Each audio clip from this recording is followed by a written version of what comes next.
Hey, Denver. Hi, how's it going? Good. Do you know where Lauren is? I think he's in the conference room. I'm not sure. Check there. All right, thank you. You're welcome. Alrighty, right over here. Hey, Lauren, what are you doing? Hey, what's up, Jenna? Well, as much as I love gymnastics and skiing and boys swimming, that's all cool, but there's just not enough sports. We've got to fill out the calendar, so I came up with some ideas. Ice fishing. Yeah, maybe we can get like an underwater camera or something. You know what? That's not gonna work. Yeah, it's not gonna work. Synchronized swimming? You know what? The MHSAA is gonna declare that a contact sport. That is not gonna work either. Whirly ball. I don't think we can get the 6 feet social distancing with that. That's not gonna work either. Ski joring? All we need are some skis and a 90-pound animal. Guys, did you hear the news? What? Sports are back. Can you believe it? No, I can't. Let's go. What are we waiting for? Nothing.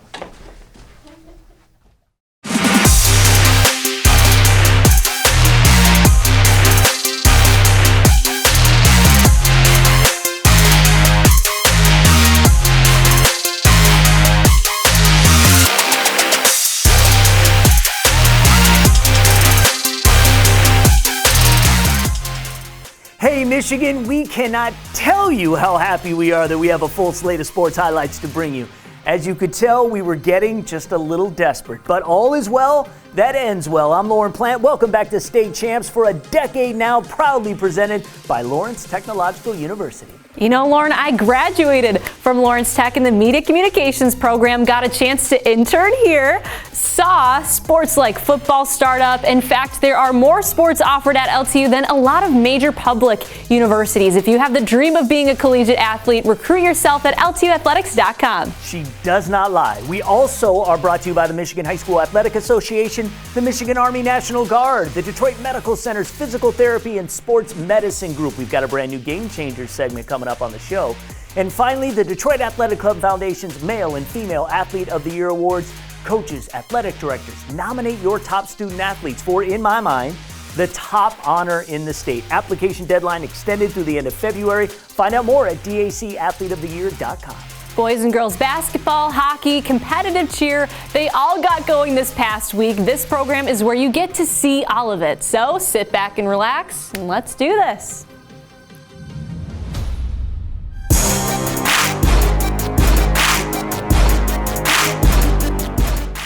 I'm Lauren Plant with a season opener featuring 2 perennial powers in their own right. Flint Beecher on the road to take on the Eaglets of Orchard Lake St. Mary's. The Bucks come in another top contender in Class C, looking to make some noise early. The junior James Cummings II gets his own rebound, and the football recruit hits Pater with the second effort. OLSM coming into this campaign, arguably the top team in the state. One of the standouts, the Northwestern commit, Julian Roper. He dropped the first 5 points for the Eaglets, including this triple. Foul trouble found him with limited action in the first half. Who else would step up? Orchard Lake received a transfer from Warren De La Salle, and it was apparent early the Eaglets found a new sharpshooter. Will Smythe seemingly couldn't miss from beyond the arc. He was electric. But he wasn't the only transfer stepping up. Decorian Temple came over from Ypsilanti Lincoln. The junior had a 15-point night, including this one from long distance. OLSM had a 21-13 lead after the first. The heart and soul of this St. Mary's squad, the junior Kareem Rozier. To the rack, and one. St. Mary's was unstoppable with a myriad of men putting up points. Temple with the athletic play to keep it alive. In the paint, the senior Peter Nwoke with the finish. Last year's Mr. Basketball finalist Jalen Terry now playing in the Pac-10 with the Oregon Ducks. Called upon to do the bulk of the scoring for the Bucks, Keon Minifield Jr., the two-step in the lane and the bucket. He too could be a Mr. Basketball candidate. But Smythe dropped 5 triples in the first half. That helped the Eaglets to a 49-25 lead at intermission. Another likely Mr. Basketball contender, the senior guard Roper. 12 on the night for the Eaglets with several nice runs to the rim. The one bright spot for Beecher was the effort given by Minifield. He had a game-high 27-point effort, including this bomb. Smythe finished the game with a team-high 23 that included a 7 of 9 performance from downtown. Orchard Lake wins this one 78-63. Great start for an Eaglets team ready to make a run. Super high energy game. We knew that they were going to come out here tough. They're a tough, scrappy team. They play fast. They were going to speed us up, but we just did what we were supposed to do and it worked. It's a new team, and hey, success is no straight line, right? We're going to have our ups and downs, and we'll see what type of character we have when adversity hits. And I love my team.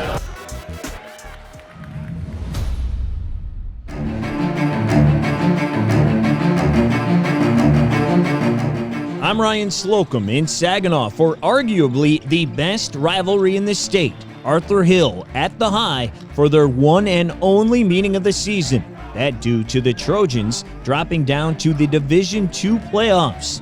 It was the Carmelo show in the early going. Melo Franklin getting them all to fall. He goes up and under.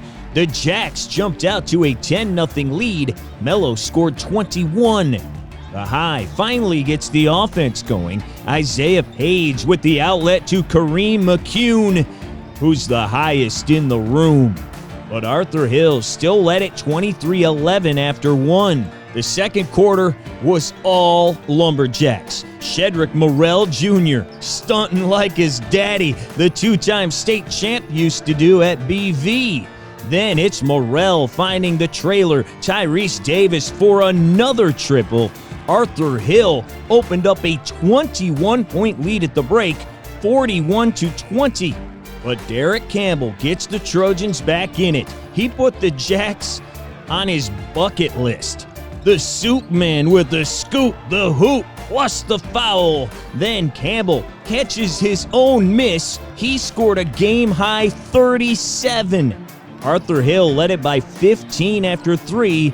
Then Torrey Allen gets into the mix. He hits back-to-back triples. Saginaw down 5 with 3 minutes to play. But that's as close as they would get. Christian Smith puts on his jammies and says goodnight to the Trojans. He scored 16, helping the Hill win its second straight over the High, 75-65. We just came out strong. Third quarter, we kind of underestimated them. We didn't think they was going to really show us nothing third quarter, but we pushed it through and we won. Oh, it's a big win, you know. Yes, sir. Yes, sir. This is all we had to, we had to tell the city that we the best.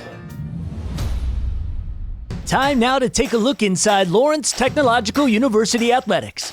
If you're a high school athlete with the dream of playing college sports, Lawrence Technological University wants you to recruit yourself. LTU offers over 24 varsity sports for men and women, along with several dozen world-class undergraduate programs. Athletic and academic scholarships are available in all sports. The men's volleyball team is building up their program for 2022, and we met one of the players to find out why he chose LTU. Hello, my name is Simon Phillip, and I am currently an architecture student, first year at LTU, and I'm on the men's volleyball team. I got involved competitively in Hawaii when I was like 11 years old, and then ever since then I've been playing in club teams and in school. I did a little research through like LTU, and I was really interested in their architecture program and how they led into the masters, because the masters and undergraduate is very closely linked, so that's what really brought interest. And then of course men's volleyball was icing on the cake for me. The academics is actually really challenging, but they do help you grow, especially in the architecture program. They're really helpful, and the upperclassmen do like connect with the underclassmen, so there's a lot of help to make you succeed. When I first came here, the guys were very welcoming, and I really learned a lot from them. They helped me register for my classes in second semester, and the new coach really came in, and we as soon as I got here, I could tell that she was very involved, and we started from the get-go. We had practices, we have individual practices, and we're trying to really create a competitive team. The outlook for this semester is really to gear up for next season in 2022 and prepare so that we can succeed in the best way possible.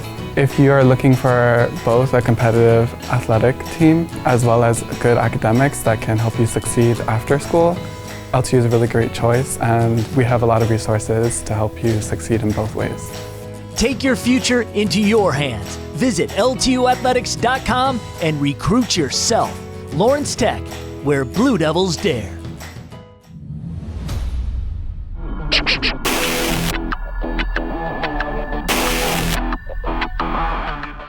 I'm Greg Molson, opening up the wrestling season in Rochester with all three of the city's schools on the mat, starting with a dual meet between Stony Creek and Adams. First match of the night at 171, it's the Highlanders' Billy Hart getting the pin, but the Cougars then take over. Starting with Sam Allen at 189, he gets the first of 8 straight wins for Stony Creek, with 4 of those coming by pins.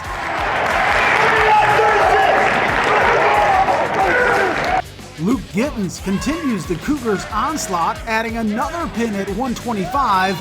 And finally, in the closest matchup of the opening meet, check out Jake Schumann at 160, getting the takedown of Drew Brown in the final minute of the final match for an 8-7 win, giving Stony Creek the team win 51-21. Up next, it was Rochester High taking on Stony Creek. Starting with the heavyweights, the Falcons' Josh Smith led it 5-0 in the second when Austin Jordan takes charge, getting Smith on his back for the pin. That was Jordan's 100th win of his career, reaching the milestone on opening night of his senior season. I wasn't phased. I knew what the score was, but I also knew what I could do in the match. I knew where to move. I had felt him out already. I knew how to shift his weight and what I needed to do to get the pin and get the points for my team. It was a great feeling to win number 100, especially today at first meet, first duel of the season and everything. And so it was a great feeling to come out, get my 100th win. That was the third of 8 straight wins for the Cougars to open the match. At 130, it's Andy Hampton adding another pin, his second of the night, as Stony Creek beats Rochester 55-22, sweeping its 2 crosstown rivals to open up the OAA Red season. So I'm really proud of how they stepped up. You know, we had 4 days of contact practice, and we're in the same boat as the other schools, right? We're all in that same boat. But just to see, there were some real gutsy matches where they had heart and they pulled out some nice wins, and they really stepped up. I'm proud of all of them. In the final match of the night, this is Coven Troy getting the pin at 135, helping Rochester beat Adams 39-30, giving the Falcons their first win of the season.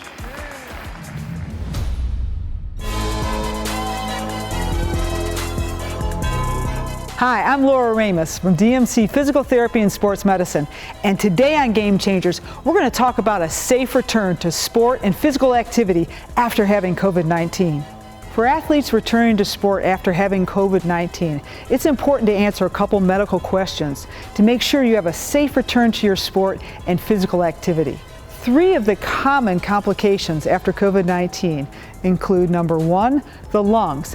We have decreased lung capacity or lung volumes, a lot of times shortness of breath, and a dry cough. Let's start and look at your respiratory rate. Normal is between 12 to 20 breaths per minute. You can simply see how many times you breathe in and out in 1 minute, and look for the quality of those breaths. Number 2 is heart function. Your normal resting heart rate, if you're 5 years old to about 15 years old, is somewhere between 70 to 100. The younger you are, the higher your heart rate. Now, a highly trained athlete will have a heart rate somewhere between 48 to 50. Now, to go ahead, you can take it simply by feeling your pulse with your 2 fingers on the inside by your thumb and see how many pulses there are in a minute. Or you can rely on some of your technologies like your Fitbit, which pick up your heart rate. If you have a normal resting heart rate, then let's look and see if those 2 systems, your lungs and your heart, are working well together. To test these 2 systems, you can use a simple pulse oximeter. You can get this online or your local pharmacy. It measures 2 things, your heart rate and your oxygen. Simply place it on your index finger and rest. It'll give you that resting heart rate, and then it'll give you an oxygen rate. This should be on the good end of 99, and on the low end of a normal is 95. So if your pulse oxygen measures normal, the next thing to do is a treadmill test. This is a 6-minute walk at a moderate pace. Measure your pulse oxygen before you start, during the walk, and then once you complete that 6-minute walk. Those numbers should remain constant, and if they're not, you need to consult with your physician before returning to sport. To safely return to sport or physical activity after having COVID-19, see an expert at DMC Physical Therapy and Sports Medicine. Do you have a sports injury, or are you just looking to take your game to the next level? Then go where the pros go. DMC Physical Therapy and Sports Medicine. For immediate care, call 313-910-9328 or visit dmc.org/gamechangers.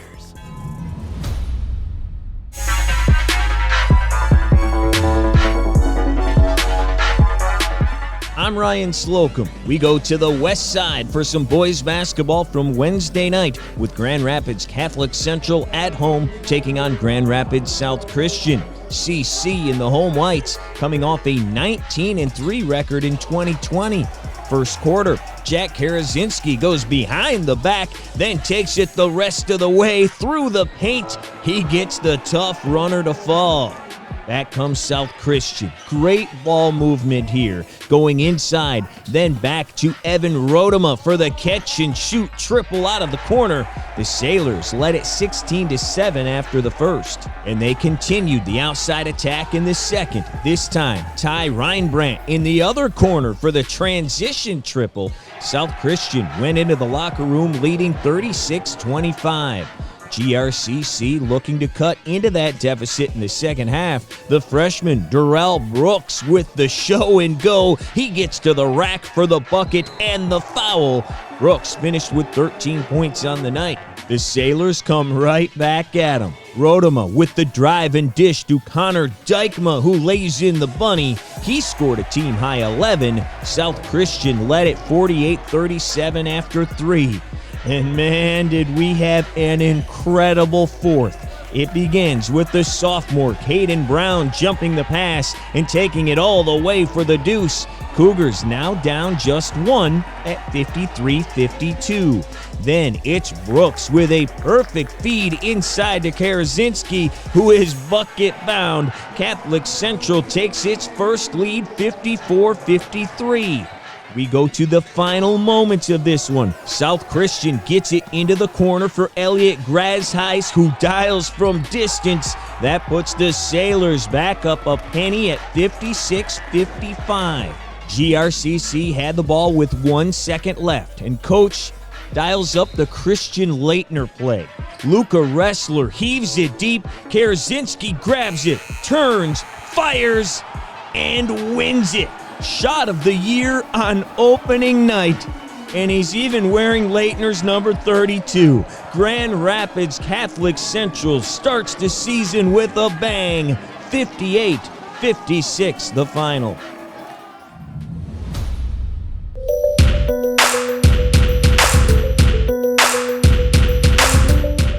I'm Jeremy Otto, and we head to girls basketball now as a couple state powers go head-to-head on a Tuesday night as Detroit Edison traveled to Bloomfield Hills to take on Marion. While before last season ended prematurely due to COVID-19, Edison was on track to win its 4th straight state title. We picked this one up in the first quarter. Michigan State-bound Demia Hagman gets this contested reverse lay-in to go. Back comes Marion late in the opening quarter here. Shannon Kennedy, who's also headed to Michigan State for golf, but she can hoop too as the senior knocks down the triple try. Mustangs down 18-15 after the first. Edison would jump onto a 6-0 run to start the second. Marion looking for an answer. Kennedy coming up with the rejection here, getting it over the top to Anna Herberholtz, who gets the lay-in to go. But the Pioneers would expand on their lead. Nikaya Bonner swishing one of her 2 triples made in the second quarter here. Edison would go into the half leading 38-26. Marion trying to cut into that deficit early in the second half. Kennedy losing her defender and sinking another 3. She would lead the team with 21 points.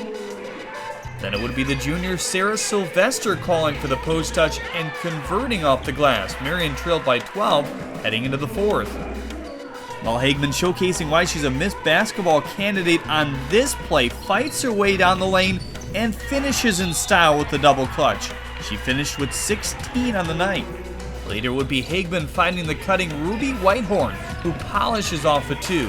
She led the way with 21 for the Pioneers, as Edison goes on to win the opener over Marion, 65-49 the final.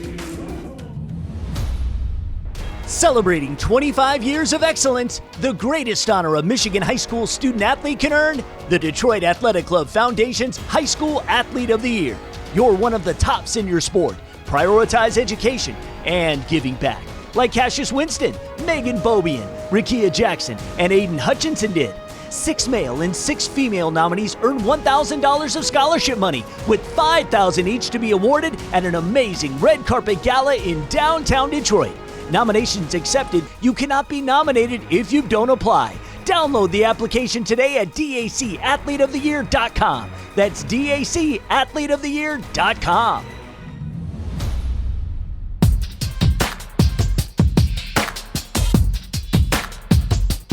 Welcome into State Champs. I'm Jason Ross Jr. Well, throughout Black History Month, we are highlighting individuals who have made significant impacts on the colored youth of their respective communities in Michigan, Ohio, Indiana, and nationally. Today is one of our Michigan interviews, and I'd like to welcome in a good friend of mine, Art Ford, who is the lead sports producer at Southfield Cable 15 and a former basketball and baseball player at Shrine Catholic High School in Royal Oak, Michigan. Art, how's it going today?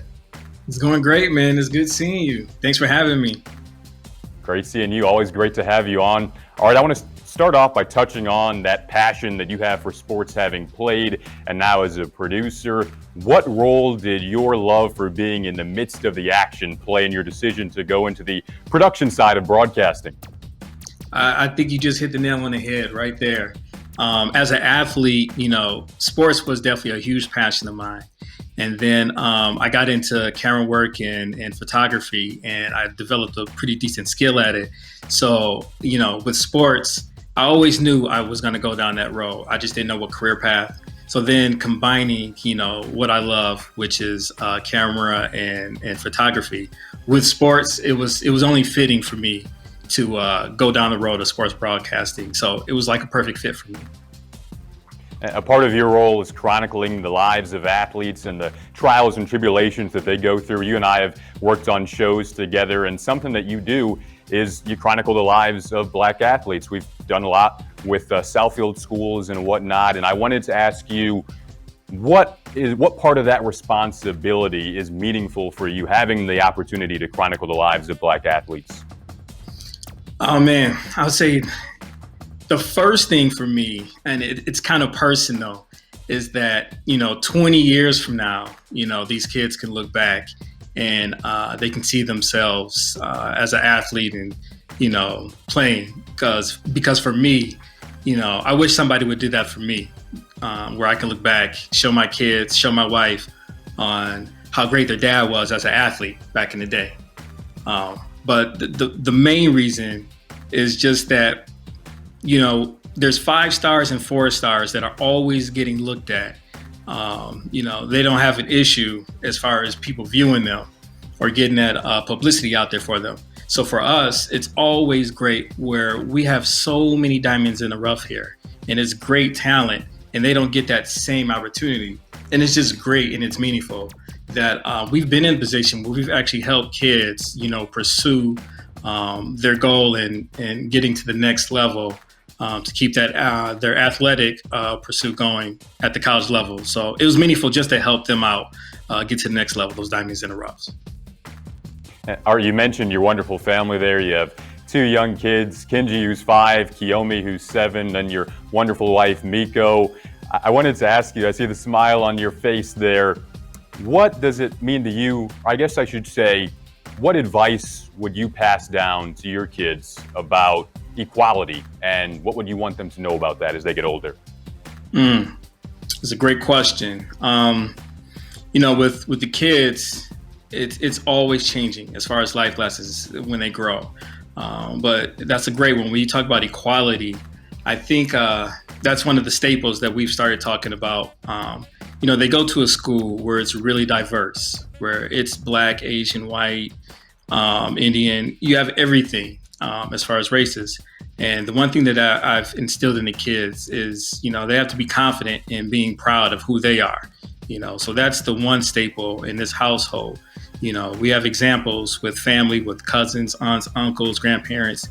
So they have other examples, but that is the one staple in this household, is just to be proud of who you are. So Art, if you could give one piece of advice to a young up-and-coming black athlete, what would that piece of advice be? The piece of advice that I would give to black athletes is basically just to lead by example in a positive way. And then also just embrace hard work, because that hard work, it really will pay off. Love it, Art, and always appreciate having you on. Thank you so much, and have a great rest of your day, my man. Thank you. I appreciate it.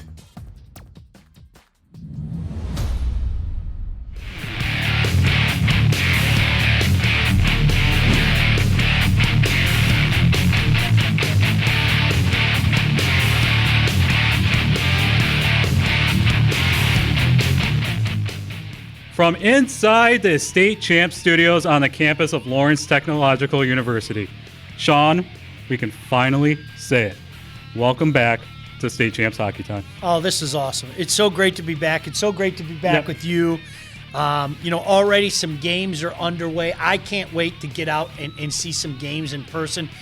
John, this is going to be so much fun in the regard that this is a sprint to the playoffs. It really is. And, it's going to be great. I mean, you guys were great, helping to make this happen, and you're going to make it count now, and this is going to be a fantastic season. I know it.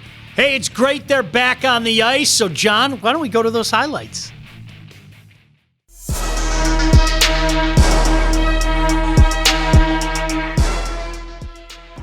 This is what we're fighting for. This is what you worked for. All those days on your own, when you couldn't play. That's what you're fighting for. The Howell Highlanders taking the ice for their first game since making the D1 state semifinals last year, only to have their dream season ended early by the pandemic. They opened this season with a KLAA league game against the Novi Wildcats. I'm Greg Molson with the highlights, and it doesn't take long for the Highlanders to pick up right where they left off last March. Trevin Penela setting up Hayden Sturos for their first goal of the year. Next up, it's Stephen Miller with the shot from the point, redirected in front by Evan Patilla to make it 2-zip 7 minutes in. The Wildcats then get on the board off the turnover. Nate Erskine gets it to Isaac Gibbs for their first goal of the season. Just 30 seconds later, it's Jarrett Jenkins driving the net. His shot is stopped, but Scott Pominville is there to clean up the rebound to make it 3-1 Howell. But Isaac Gibbs then takes over for Novi. First, he sets up Nate Erskine for the goal to cut the lead to just 1. Then in the final minute of the first, check out this move. Fakes, then reaches back in front to stuff it in for his second of the game, tying it up at 3-all. After combining for 6 goals in the first, there was only 1 in the second. Hayden Sturos with his second of the day, giving Howell a 4-3 lead going into the third. That's when the Wildcats go wild. Max Rawlis with the shot, tipped in front by Nate Erskine with his second goal, tying it up at 4. Just 2 minutes later, it's Gibbs getting the rebound for the hat trick, giving Novi its first lead of the game. Gibbs was not satisfied with just 3 goals. He adds his 4th on the great feed from Erskine as the Wildcats score 3 in the third to win the opener 6-4 over Howell. He's a 4-year player. I wasn't expecting him to have 4 goals tonight, but he was chosen to be a captain for a reason, and he stepped up. Amazing. It's been 4 years on the team, and we always look forward to playing, and it came later than usual, but we're just glad we're here.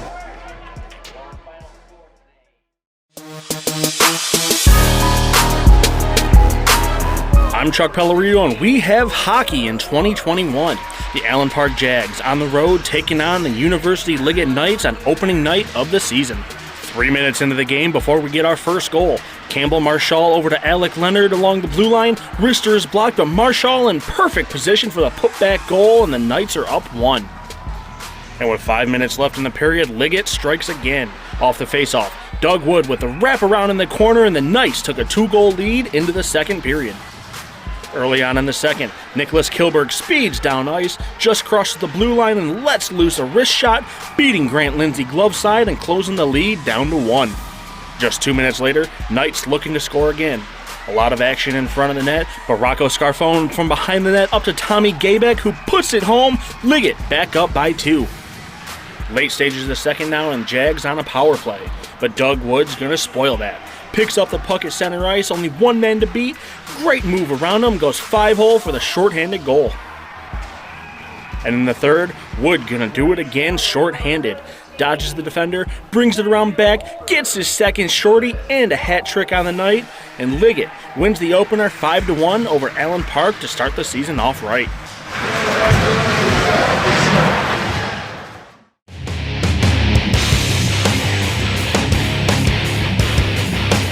I'm Lauren Plants. We go to another Metro League matchup. The two-time defending Division III state champs, Detroit Country Day, on the road to take on the Woodhaven Warriors. This game played at the Southgate Civic Center.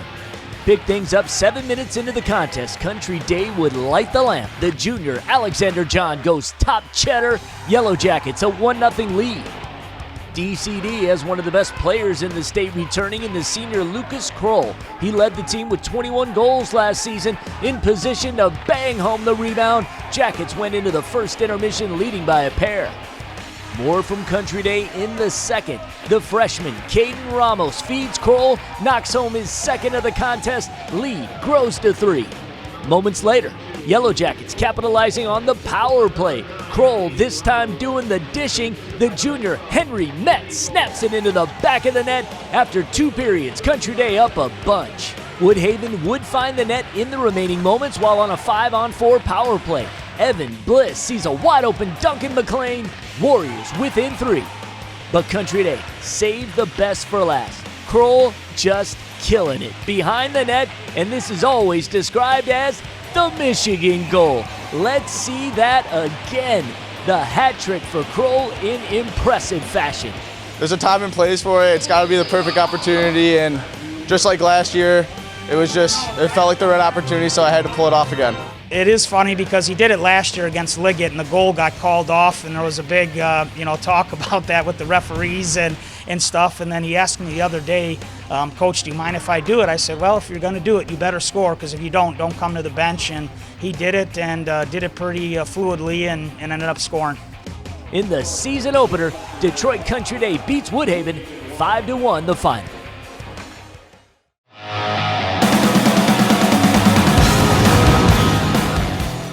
All right, it's time now for our Coach's Corner, brought to you by our friends at the Michigan High School Hockey Coaches Association. I'm joined today by Mark Vellucci, the head coach at Novi High School, and he's also the president of the High School Hockey Coaches Association. So first off, just how excited is the hockey community that high school hockey is back? The past week since we got the green light to go, it's been it's a sigh of relief. Again, I think we were at our tipping point of not being able to play, and once the news came out to give us the green light to go, it's been great for everyone involved. How was your team when you told them the news that it was game on? Yeah, they were jumping up and down. I told them on the ice right after practice that day, and word got out a little bit, but for the most part, they were pretty excited. Now, you have a new role with the Coaches Association this year. You're now the president, so how exciting is that for you? It's been great. The other board members I work with, Dave Mitchell, Don Wright, Bob Hall, and Mike Quint, and Ryan Ossimeter, who just joined the association this year. We've had numerous Zoom meetings this year, and it's been we're actually kind of sick of seeing each other on a screen, but it's been great. We've done a lot of work behind the scenes. Quite honestly, a ton of work, and it's been great. What ideas that you guys have been floating around over the last year to help grow the game of high school hockey? We're working on with Cody Englis. We finally got seeding involved with the MHSAA, and using the MPR system that will seed regional games this year. Not quite there seeding the whole tournament, but one thing at a time. Similar to, I believe, lacrosse and other sports, basketball and soccer, I believe. So that's a huge, that's one of the big things we've been working on. As the show airs on Wednesday, you already will have a game under your belt against Howell, and then you guys got your big rival game on Thursday against Northfield. And just talk about the rivalry over Northfield. You guys share the same rink, and talk about, obviously you got a rivalry with Northfield, but talk about the friendship you have with Gordy. Well, he's been the coach here the last couple of years, and we talk all the time, and we have a really healthy, respectful rivalry. It's not a hate. It's more of a respectful, and we get along real well. We share rooms right across from one another. They skate after us in practice, and we're constantly communicating with them, and it's just a good relationship. And finally, I always ask each coach this. Obviously, I've known you for almost 20 years now. I can't believe from your days at Farmington and now at Novi. How much do you enjoy doing this each and every day? Well, that's why we coach high school hockey. It's all the tangibles, the pros outweigh the cons in every which way. It's just being around the kids, the student athlete every day. We're not like travel. We're not there 3 days a week. We're there Monday through Saturday most days. And after the year we've had and the weight we've had, it's been much more rewarding. I'm really tight with this year's crew, the seniors especially, the 4 captains I have. And I want to thank everyone involved to get us back to where we're at. You can see by the kids' faces and excitement and the joy, and that's what it's all about, high school hockey. All right, Mark. Well, thank you very much for joining us here on Hockey Time. Best of luck to you guys, this season. And that was our Coaches Corner, brought to you by our friends at the Michigan High School Hockey Coaches Association. Hey, what's up? It's time for the Alta Equipment Company main event. How about the MIHL Catholic Central Shamrocks taking on the KLAA Livonia Stevenson Spartans?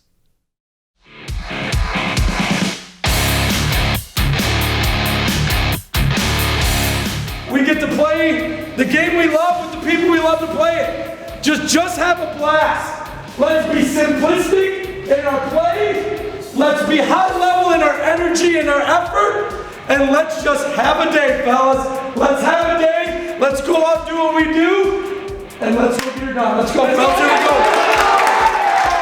USA Hockey Arena is the site for this KLAA MIHL crossover between Livonia Stevenson and Detroit Catholic Central in our Alta Equipment Company main event. Stevenson looking to go 3-0 to start the shortened season, and they get on the board just over 2 minutes into the contest. Jack Smith sends it over to Carson Clevin. The senior buries the rubber. The Spartans out to a 1-0 lead. The Shamrocks also looking to win their third game of the campaign. With the man advantage here, Brett Beal gets the pass from Dante Williams. He has a good look, but Stevenson netminder Brendan Strobel is there for the denial. It was still 1-0 after the opening period. Catholic Central on the power play again in the second. The senior Billy Shields finds the loose puck. He sends the rebound home, and we're knotted up at 1 apiece. Jump ahead to the early stages of the third. Stevenson with a great chance to move back in front. Nick Justice sends it from the point. Mad scramble in front of the net, but Shields is there to clear it away. The Spartans keep the pressure on. Brendan Hurd spots Ian Kimball, but junior goalie Bobby Masters is there for the huge save. That keeps it a 1-1 game. Same score with 90 seconds to play. Tommy Shea picks the pass, keeps it in the Stevenson zone, and the senior would finish the deal. Shea scores to give the Shamrocks a 2-1 lead. Stevenson with one last chance. They pull Strobel to get the extra attacker on the ice, but Masters says, no sir. Detroit Catholic Central improves to 3-0 on the season. They win a thriller, 2-1 the final.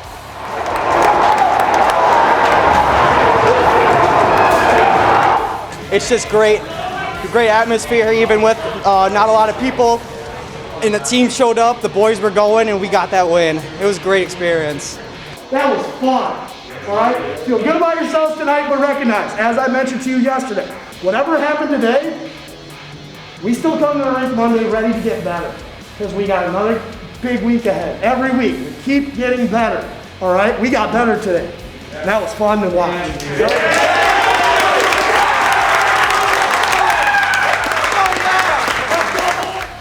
The main event is presented by the Alta Equipment Company, Michigan's #1 construction equipment provider with over 40 brands. Get the right equipment for your project every time.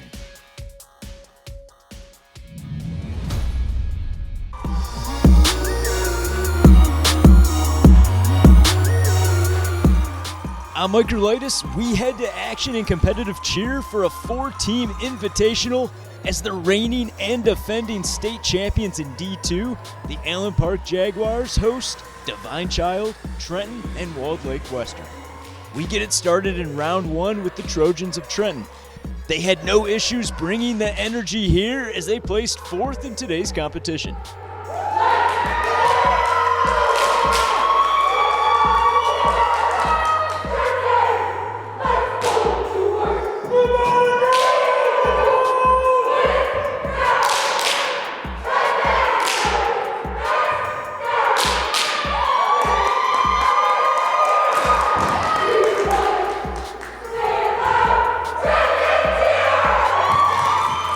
Next up, the Falcons from Divine Child in round 2. This performance helped take the Falcons to a 3rd place finish.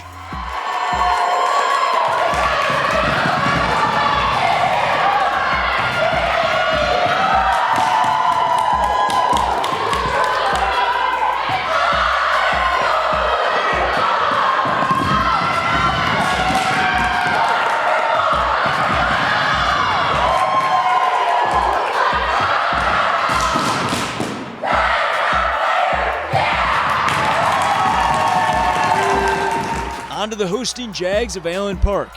They put on a strong performance here as they led after 2 rounds of competition.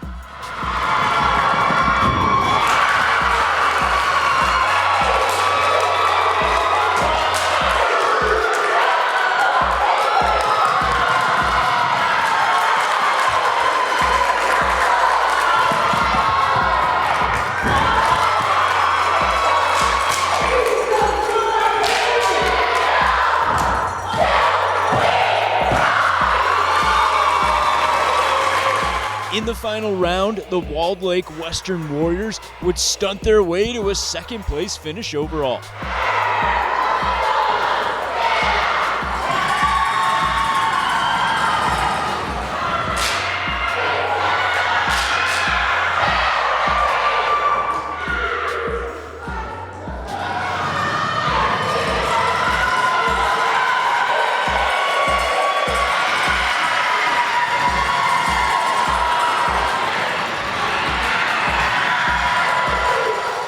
Not to be outdone, the 2020 state champions of Allen Park.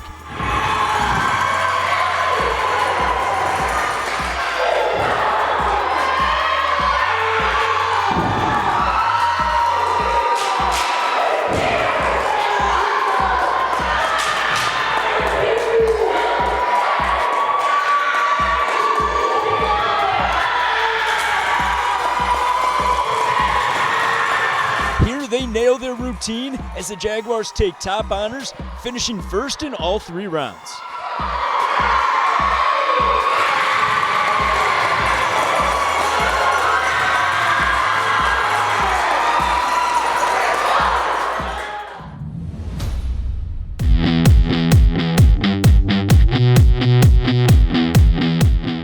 We've heard it now for almost a year. Mask up. All of us need to work together, especially our basketball, competitive cheer, and ice hockey student athletes, to keep everybody as safe as possible. With games in these sports underway, we need to stress how important it is to wear a mask correctly, not just during games, but also during every practice. The mask needs to be up over your nose, covering your mouth. Not like this or this. It's not a turtleneck, and you don't tuck it into your jersey. Thank you to everyone who is wearing it correctly during practice and play. And we ask everyone to remind your teammates, your other players, your coaches, to put it on correctly and to keep it on the right way. Everybody is watching the return of our winter contact sports, making sure that we do this the right way and the safe way. Please do the right thing and mask up and wear that mask correctly. To stay up to date, visit us at our website, mhsaa.com. Now that's what I call a show. Congratulations to all the teams back in action. We cannot wait to see how everything shakes out. That's right. And if you love what we do, all we ask is that you follow State Champs Michigan on Twitter and Instagram, like our content, retweet our content. That really, really helps us out. Go to our State Champs TV YouTube page. Please subscribe. Give us a like. Same goes for State Champs Michigan's Facebook page. Like and share. If you do all of that for us, we will be able, and I promise you, to provide even more coverage from around the state. And don't forget to download our free State Champ Sports app. Check out the 4 weekly podcasts we're producing now in basketball, hockey, swimming, and competitive cheer on your favorite podcasting platform. And if you have an upcoming game you want us to cover, reach out to us on social media or send us an email by going to the contact page at statechampsnetwork.com. All right, Rochambeau time as we close it out, the weekly tradition for host bragging rights for the week. Here we go. Rochambeau. She did it. I knew that would happen. We'll see you next week, Michigan. State Champs Michigan's High School Sports Show is presented by Lawrence Technological University. LTU offers over 24 varsity sports for men and women, along with several dozen world-class undergraduate programs. Athletic and academic scholarships are available in all sports. Visit LTUathletics.com and recruit yourself. Also brought to you by the Michigan High School Athletic Association, promoting the value and values of educational athletics. The Michigan Army National Guard, a proud partner of the MHSAA. Detroit Medical Center Physical Therapy and Sports Medicine. Do you have a sports injury, or are you just looking to take your game to the next level? Go where the pros go. Visit dmc.org/gamechangers. The Detroit Athletic Club Foundation. Applications being accepted for male and female high school athlete of the year at dacathleteoftheyear.com. Alta Equipment Company, Michigan's #1 construction equipment provider with over 40 brands. Get the right equipment for your project every time.